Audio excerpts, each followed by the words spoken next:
সুযোগ দেয়। একটা সুযোগ হলো গোটা দুনিয়ার রাজত্ব, আর একটা সুযোগ হলো এলেম। আমার গোটা দুনিয়ার রাজত্ব দরকার নাই, আমার দরকার এলেম। আল্লাহ যদি আমাকে এই সুযোগ দেয় আমি এলেম চাইব। এই জন্য আল্লাহ পাক রব্বুল আলামিন বিশ্ব নবীকে বলেন, ও নবী আপনি বলুন কুর রব্বি জিদনি ইলমা। একে তো বাদশা, তারপরে নবী। হযরত দাউদ আলাইহিস সালাম নবুয়তির পরিচয় প্রাপ্ত হয়েছেন 17 বছর বয়সে। তালুত এবং জালুতের যুদ্ধ হয়। তালুত ছিল বনি ইসরাইলদের বাদশা, আর জালুত ছিল অমালেকার সম্প্রদায়ের বাদশা। বনি ইসরাইল এবং অমালেকার সম্প্রদায়ের মধ্যে যে যুদ্ধ সংগঠিত হয়, এই যুদ্ধে সাধারণ সৈনিক হিসাবে যোগদান করে হযরত দাউদ আলাইহিস সালাম। সাধারণ সৈনিক, যদিও তাফসীরি কিতাবের মধ্যে এভাবে উল্লেখিত, দাউদ আলাইহিস সালামের ভাইয়েরা ছিল অনেক কয়েকজন।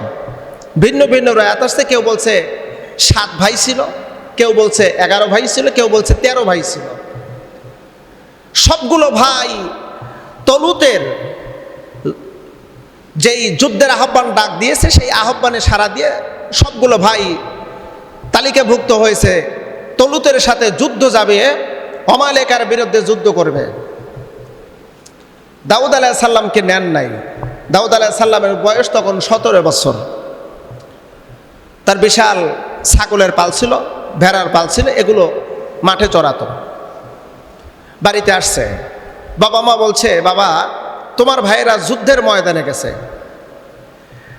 তুমি তাদের একটু খোঁজ খবর নিয়ে আসো। যদিও তালুত এবং জালুতের যুদ্ধের ব্যাপারে সূরা বাকারার সংক্ষিপ্ত আকারে কিছু আলোচনা আল্লাহ পাক করেছেন। দাউদ আলাইহিস সালাম গেলেন ভাইদের খোঁজ খবর নেওয়ার জন্য। বনি ইসরাইলেরা এক প্রান্তরে দাঁড়িয়ে আছে, অপর প্রান্তরে দাঁড়িয়ে আছে অমালেকা সম্প্রদায়ের মানুষ। তো অমালেকা সম্প্রদায়ের বাদশা, তার নাম হলো জালুত। শুধু বাদশাই নয়, বরং সে ওই যুদ্ধের ময়দানের সেনাপ্রধান। বিশাল আকৃতির মানুষ, দানব আকৃতির মানুষ। জালুত হুঙ্কার দিয়ে বনি ইসরাইলদেরকে উদ্দেশ্য করে বলতেছে, বনি ইসরাইলদের বাদশা তালুতকে বলতেছে যে, বাদশা তালুত তুমি যুদ্ধের ময়দানে একা একা আসো, তুমি আর আমি দুইজন লড়াই করব, আর কাউকে আসার দরকার নেই। তুমি যদি আমাকে পরাজয় করাতে পারো তাহলে আজকের যুদ্ধের বিজয়ী তোমরা, আর তুমি যদি আমার কাছে হেরে যাও তাহলে আজকের যুদ্ধে তোমরা পরাজয় বরণ করে নাও। শুধু এই কথাই বলে ক্ষান্ত হয়নি, বরং চিৎকার করে আরো বলতেছে, বনি ইসরাইলের কে আসাও, আসো আমার সাথে যুদ্ধ করো। কারোর সাহস নাই, কেউ অগ্রসর হতে পারতেছে না। তলুত এক পর্যায়ে ঘোষণা দিলে বনি ইসরাইলদের সৈনিকদের ভিতরে যে, তোমাদের মধ্যে কে এমন আসাও যে জালুতের সাথে লড়াই করবে, জালুতকে হত্যা করবে। যে হত্যা করতে পারবে, আমি ঘোষণা দিচ্ছি আমার সুন্দরী মেয়ে আছে, তার সাথে বিবাহ দেব। এমনকি এই বনি ইসরাইলের যে একটা রাষ্ট্রীয় যে রাজ্যের যে একটা সম্পদ বা সীমারেখা, এর একটা অংশ তাকে রেজিস্টার করে দিয়ে দেওয়া হবে, সরকারি সম্পদ তাকে রেজিস্টার করে দেওয়া হবে। ঘোষণা দিয়েও লাভ হলো না, কেউ অগ্রসর হচ্ছে না, কারণ বিশাল দানব আকৃতির মানুষ। এক পর্যায়ে হযরত দাউদ আলাইহিস সালাম তিনি পৌঁছালেন। পৌঁছানোর পরে দেখতেছেন যে ওই রকমভাবে জালুত চিৎকার করে ডাকাডাকি করতেছে। দাউদ আলাইহিস সালাম বাদশার কাছে গিয়ে উপস্থিত, তালুতকে বলতেছে, দেখেন আমাকে একটু সুযোগ দিবেন, ওর সাথে আমি লড়াই করব। তালুত বলতেছে, তোমাকে দেখতে একেবারে ছোট আকৃতির মানুষ মনে হচ্ছে, তোমার বয়স অল্প, তোমার তো যুদ্ধের কলা কৌশল জানো না, আর সে হলো বড় বীর, তার সাথে লড়াই করে কেউ পারে না, আর তুমি তার সাথে লড়াই করবা? বলছে, হ্যাঁ আমার সাহস আছে, আমি এর সাথে লড়াই করে আমি বিজয় ছিনিয়ে আনতে পারবো। দাউদ আলাইহিস সালামের ভাইয়েরা যারা ছিল তারা আরো দাউদ আলাইহিস সালামকে গালবন্ধ করতেছে, তুই কেন আসলি, এখানেও কেন আসলি, তুই তাড়াতাড়ি চলে যা। বরং বাদশাকে বোঝাচ্ছে, দেখেন এ ছোট মানুষ বুঝতেছে না কি তুই কি বলতেছে, বরং এরা বিদায় করে দেন, এ কিন্তু লড়াই করতে গেলে সে মারা যাবে। দাউদ আলাইহিস সালাম বললেন, তালুত বাদশা আপনি কি আমার অতীতের খবর জানেন নাকি? আমার ভাইয়েরা কিছু জানে আর কিছু জানে না। তালুত বলল, ও দাউদ, তুমি বলো তোমার অতীতের খবর কি, তোমার কি কৌশল জানা আছে? দাউদ আলাইহিস সালাম বললেন, বাদশাহ, আমার বিশাল ছাগলের পাল আর ভেড়ার পাল আমি সেই জঙ্গলের ভিতরে নিয়ে যাই যেখানে বাঘ ভাল্লুক প্রচুর পরিমাণ আছে। তালুত বলল, দাউদ, তোমার কি বাঘের ভয় হয় না? তোমার ছাগলগুলো কি বাঘ কি ধরে নিয়ে যায় না? দাউদ আলাইহিস সালাম বললেন, হ্যাঁ নিয়ে যায়, কিন্তু নিয়ে বেশি দূর যেতে পারে না। আমার নজরে পড়া মাত্র এই বাঘটাকে ধরি আর একটা দুইটা আছাড় দিয়ে তাকে কতল করে ফেলি, মেরে ফেলি। আমার এত শক্তি আমার শরীরের মধ্যে আছে, বাঘকে আমি ধরি, ধরে দুই একটা আছাড় দিয়ে মেরে ফেলি, আমার এত শক্তি। আমার পরীক্ষা যদি করতে চান, লোহার বর্ম আমার কাছে নিয়ে আসেন, দেখেন আমি কিভাবে ওইটাকে একত্র করে মোমের মতন গলায় দিই। লোহার বর্ম আনা হলো, বিশাল ঢাল আনা হলো। হযরত দাউদ আলাইহিস সালাম লোহার ঢাল আর বর্মগুলো ধরলেন, চাপ দিলেন যেন মোমের মতন গলে গেল। জোরে কন্যা একটু সুবহানাল্লাহ। আল্লাহ পাক দাউদ আলাইহিস সালামকে মুজিজা দিয়েছিলেন, দুইটা মুজিজা। একটা মুজিজা হলো কণ্ঠস্বর। তিনি যখন জবুর তেলাওয়াত করতেন, তার জবুর তেলাওয়াতের কণ্ঠস্বর এত মধুর, এত মায়াবী। তিনি যদি সমুদ্রের কিনারায় বসে জবুর তেলাওয়াত করত, সমুদ্রের মাছগুলো কিনারায় আসতো আর দাউদ আলাইহিস সালামের জবুর তেলাওয়াত শুনতো।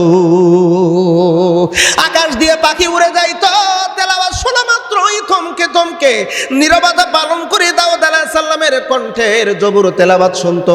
একটা মুজিজা। দ্বিতীয় মুজিজা হলো দাউদ আলাইহিস সালাম লোহার দ্বারা পাতিল বানাতো, নিজ হাত দিয়ে, কোনো আগুনও পোড়াতো না, বাড়ি বুড়ি দেওয়ার প্রয়োজন ছিল না, লোহাটাকে ধরে সুন্দরভাবে পাতিল বানাতো। এত শক্তি, এটা ছিল মুজিজা। জোরে কোন সুবহানাল্লাহ।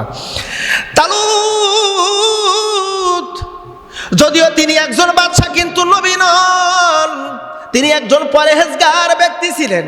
যদিও কোরআনুল কারীমের মধ্যে আসছে এই তালুত ছিলেন তাওরাত কিতাবের হাফেজ, তিনি একজন ছিলেন আবদে সলিহিন। তার কাছে আল্লাহ পাক ইলহাম নাজিল করতেন। ইলহাম হয় দুই পদ্ধতিতে, একটা হয় ঘুমের মাধ্যমে অথবা অদৃশ্য আওয়াজের মাধ্যমে। ইলহাম দুই পদ্ধতিতে হয়, একটা অদৃশ্য আওয়াজ অথবা ঘুমের মাধ্যমে। তালুত মুতাওয়াজ্জিহ হলেন আরশে আজিমের দিকে, রব্বে কারীম, এই জালুতকে কে হত্যা করবে একটু বলে দাও, একটু জানায় দাও। বলে শামবিলের, সেই সময় শামবিল আলাইহিস সালামের সময় ছিল। যদিও তাফসিরের ভিতর ভিন্ন ভিন্ন রয়াত আসছে, বনি ইসরাঈলদের নবী সেই সময় ছিল শামবিল আলাইহিস সালাম। বলে শামবিল আলাইহিস সালামকে আমি জানাই দিয়েছি, দ্রুত তার কাছ থেকে খবর নিয়ে আসো। শামবিল আলাইহিস সালামের কাছে জলদি করে একজন লোককে পাঠানো হলো। সেই লোকটা ঘুরে এসে তালুতকে বলল, এমন একজন ব্যক্তি জালুতকে হত্যা করতে পারবে যাকে আল্লাহ মনোনীত করেছেন পরবর্তী নবী এবং রাসূল হবে। তার গুণাবলী কি কি হবে এগুলো তালুতকে সব যখন খুলে বলা হলো, তালুত এবার দাউদকে বলতেছে, যাও যুদ্ধের ময়দানে নেমে পড়ো। যুদ্ধের ময়দানে নেমে পড়লেন, হাতে কোনো তরবারি নেই, ঢাল নাই, তিনি অগ্রসর হচ্ছেন। যদিও বর্ণনায় আসছে এমন করে, তালুত বলতেছিল, ও দাউদ, তুমি যুদ্ধের ময়দানে যাও, তোমার হাতে তরবারি নাই, তোমার হাতে কোনো ঢাল নাই, আঘাত করলে সেইটাকে কিভাবে প্রতিহত করবা? দাউদ আলাইহিস সালাম ইন্টারেস্টিং একটা ওই প্রশ্নের জবাব দিয়েছিলেন। প্রশ্নটা হলো যে কুকুর মারতে তরবারি লাগে না, কুকুরকে আস্ত একটা ঢেল দিলেই যথেষ্ট, পাথরের ঢেল দিলেই যথেষ্ট। ও বন্ধু, বর্ণনা আসছে এমন করে, দাউদ আলাইহিস সালাম যখন এই যুদ্ধের ময়দানের দিকে আসতেছিলেন, ঠিক সেই সময় কে যেন বলতেছিল, দাউদ, খালি হাতে যাওয়া ঠিক হবে না, দুইটা পাথরের টুকরা তুমি সাথে নাও। তোমার সামনে দুইটা পাথরের টুকরা আছে, পাথরের টুকরা দুইটা সাথে নাও, এই পাথরের টুকরা তোমার কাজে লাগবে। ঠিক সেই সময় পাথরের টুকরা হযরত দাউদ আলাইহিস সালাম কাছে নিয়েছিলেন। তালুতকে দেখালেন, এই দুইটা পাথর আমার কাছে আছে, এই পাথর দিয়ে জালুতের সাথে আমি যুদ্ধ করব। ও বন্ধু, এক পর্যায়ে যুদ্ধের ময়দানে নামলেন। জালুত চিৎকার করে বলতেছে, যুবক রে, তোমার কি মরার এতই শখ জাগলো? তুমি আমার কাছে মরার জন্য আসলে? তোমার বাচ্চাকে পাঠাও, অথবা তোমাদের মধ্যে সবচাইতে বড় বীর তাকে পাঠাও। দাউদ আলাইহিস সালাম জবাব দেয় না। এক পর্যায়ে নিকটে পৌঁছানোর পর অনেকগুলো কথোপকথন, প্রত্যেকটা কথা বলতেছে, দাউদ আলাইহিস সালাম কোনো জবাব দেন না, জবাব দেয় না। এক পর্যায়ে বাধ্য হলেন জবাব দেওয়ার জন্য। দাউদ বললেন, তুমি আমাকে যা যা বলো সবগুলোর উত্তর জানা আছে, তবে জেনে রাখো, কুকুরকে মারার জন্য সেনাপ্রধানের প্রয়োজন হয় না।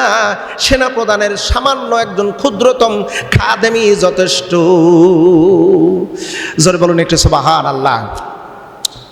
একজন খাদেমই যথেষ্ট। বলে তুমি আমাকে কুকুরের সাথে তুলনা করো? বলে তুমি এত চিল্লাও কেন? তুমি এত বড় বীর, তো চিল্লাও কেন? অনেক কথা পরিশেষে দাউদ আলাইহিস সালাম বললেন, আমি তোমার সাথে লড়াই করব।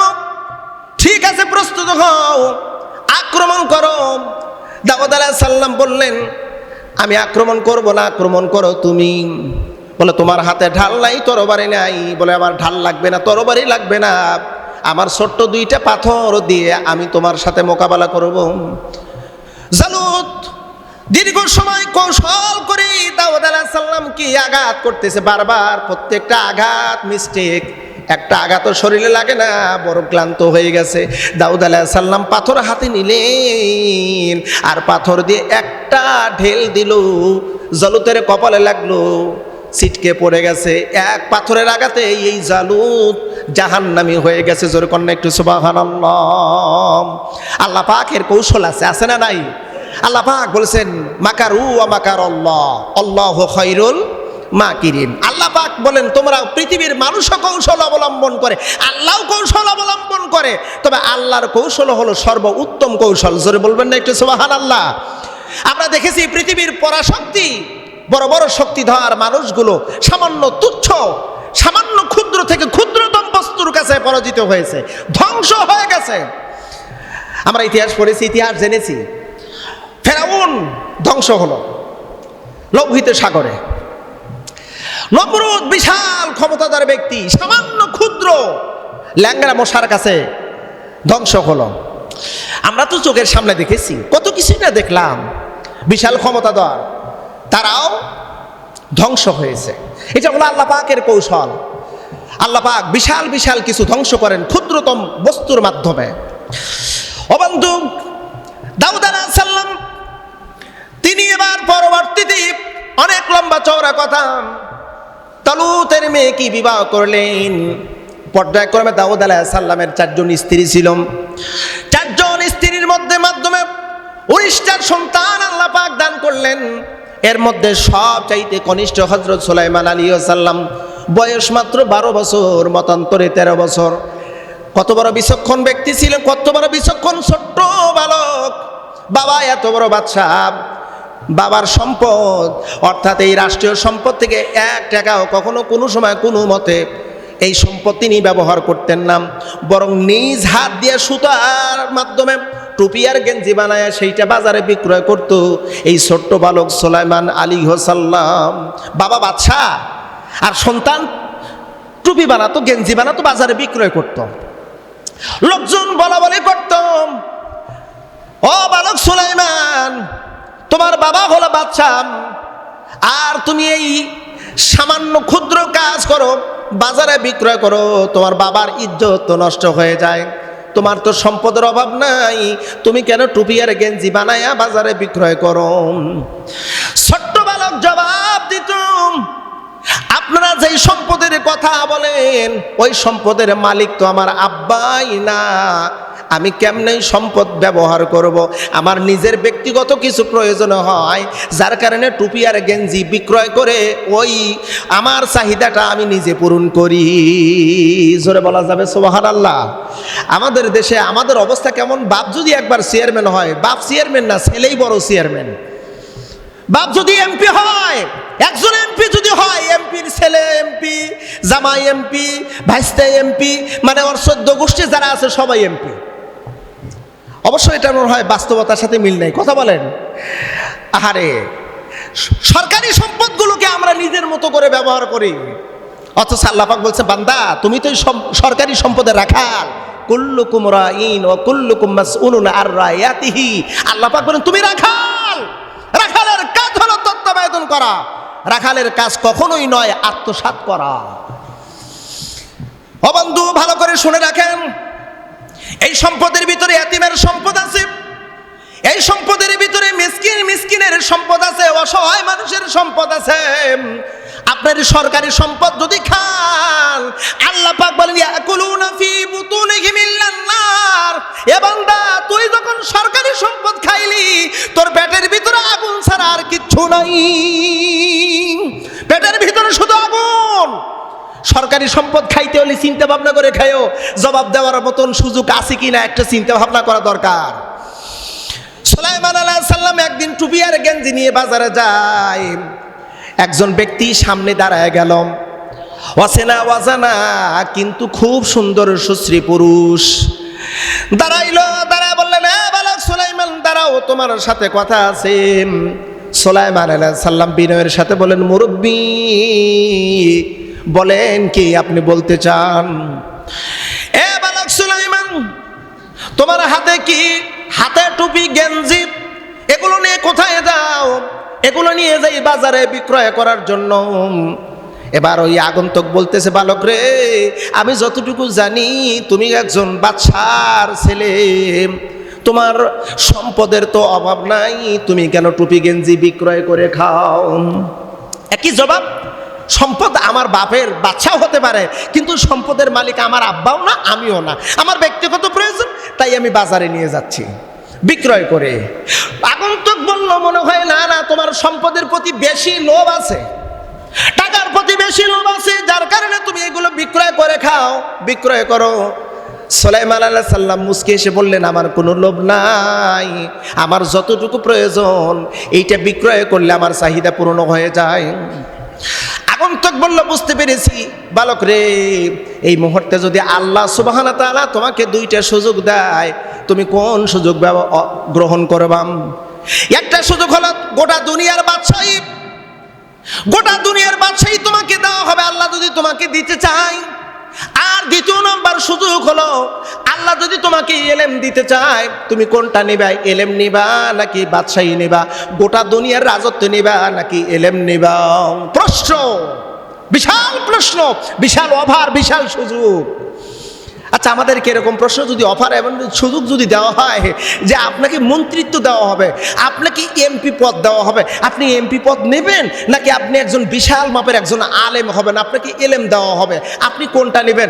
আমার তো মনে হয় শতকরায় নয়, 1999 জন লোক বলবেন, তাও না লাখে 99,999,999 জন মানুষ বলবে আমার এমপিত্ব চাই, মন্ত্রিত্ব চাই, আমার এলেম দরকার নাই।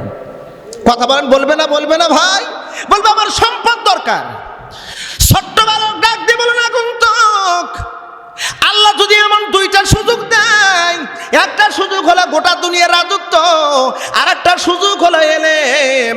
আমার গোটা দুনিয়ার রাজত্ব দরকার নাই, আমার দরকার এলেম। আল্লাহ যদি আমাকে এই সুযোগ দেয়, আমি এলেম চাইব। এই জন্য আল্লাহ পাক রব্বুল আলামিন বিশ্ব নবীকে বলেন, ও নবী, আপনি বলুন, কুর রব্বি জিদনি ইলমা।